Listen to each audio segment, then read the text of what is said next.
ये तीनों सेनाओं के जो मुखिया हैं उन्हें तो कहना ही है, क्योंकि वो तो नौकरी कर रहे हैं। उनके कहने पे मैं नहीं जाऊंगा। तीनों सेनाओं के जवान अगर कह रहे हो तो मैं उनके कहने पे जाऊंगा। जवान नहीं कह रहे ऐसा। देश के राष्ट्रपति साहब को भी कुछ बोलना चाहिए, क्योंकि तीनों सेनाओं के वो प्रमुख हैं। बोलना चाहिए, मैं होता तो मैं तो बोलता, इसीलिए मैं बन नहीं रहा हूँ। क्या लग रहा है देश में?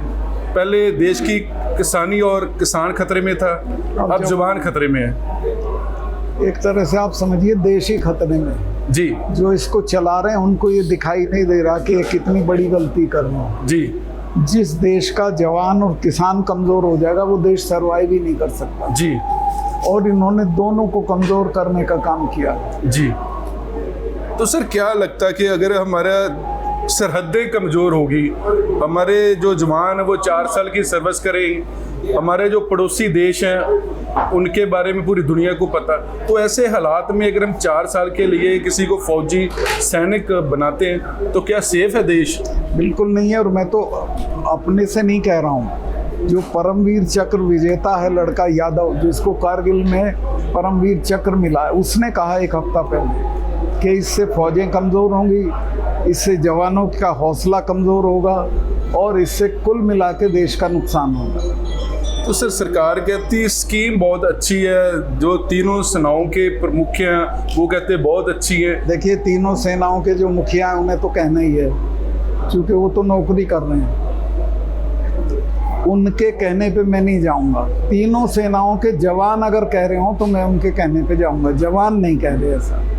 तो सर लगता था कि इस मसले पर देश के राष्ट्रपति साहब को भी कुछ बोलना चाहिए, क्योंकि तीनों सेनाओं के वो प्रमुख हैं। बोलना चाहिए, मैं होता तो मैं तो बोलता, इसीलिए मैं बन नहीं रहा हूँ। सर महसूस करते हैं जिस हिसाब से जब किसानी आंदोलन था और जो हमारे पंजाब और हरियाणा के जवान थे अलग अलग देश के बॉर्डरों पे तैनात थे, तो तब बहुत सारे आर्मी के जनरल क्या कि अगर उनके जो माता पिता भाई धरने में बैठे, अगर आपके उनके बारे में गलत बोलोगे तो बगावत हो सकती है।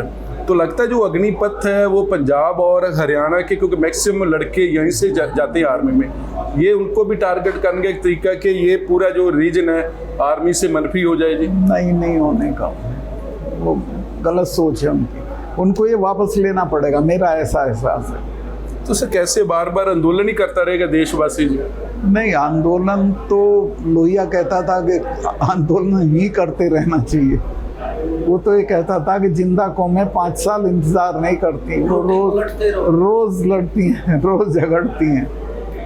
तो सर क्या बार बार आपको लगता है कि एक बार फिर वहाँ पंजाब और हरियाणा या वेस्टर्न यूपी के या यूपी बिहार पूरे देश के जवान वहीं जंतर मंतर ही एक हल है? अभी तक तो ऐसा ही दिखता है कि वहाँ जाए बिना काम ही नहीं चलता।